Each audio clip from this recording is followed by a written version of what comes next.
The ifs or IFS function allows you to test multiple conditions in a single function, returning a corresponding value for the first condition that is true.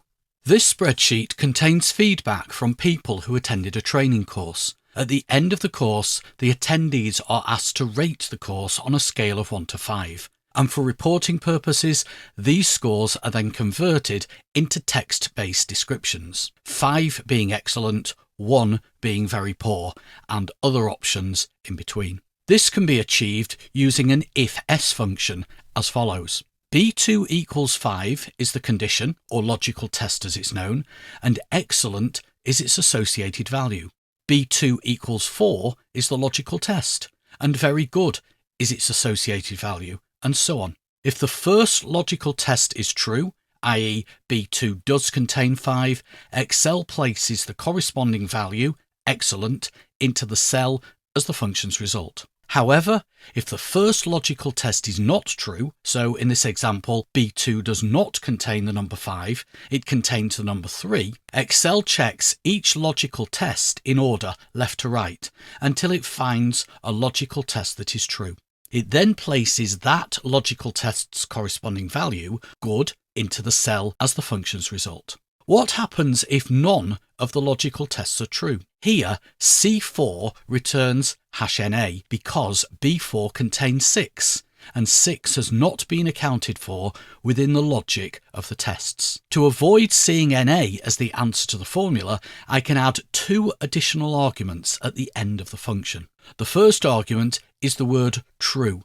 It can either be in uppercase or lowercase, it's not case sensitive, and it doesn't have double quotes around it.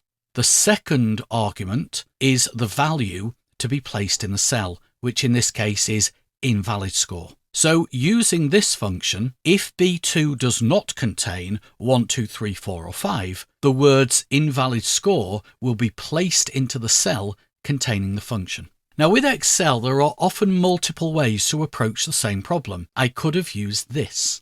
This type of structure, functions inside functions, is known as nesting. So here I have several if functions nested within one cell. Nothing wrong with that, it works, but it's long-winded, it could be difficult to edit, it could be difficult to troubleshoot, and it could be difficult to understand the logic behind it. Then there's the issue of the brackets or parentheses and where they should go. With the if function, there needs to be one closing bracket for each opening bracket, and all the closing brackets go at the end. Finally, with the nested if scenario, the final argument, invalid score, doesn't have a corresponding logical test. It's basically saying if none of the logical tests are true, put the words invalid score into the cell as the answer.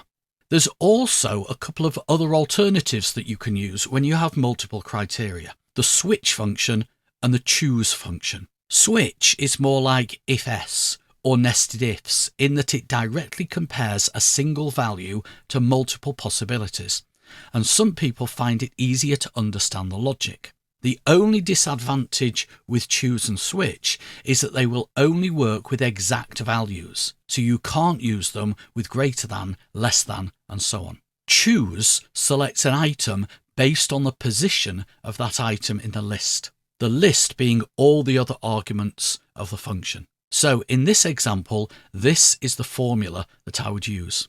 The first argument, B2, represents the position, and because B2 contains a number, it's going to be the first, second, third, fourth or fifth item in the list.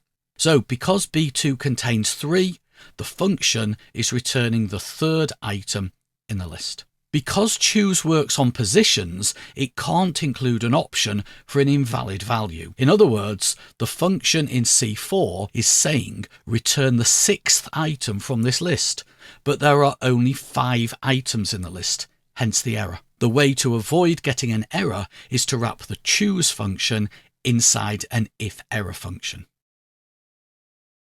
So, which one should you use?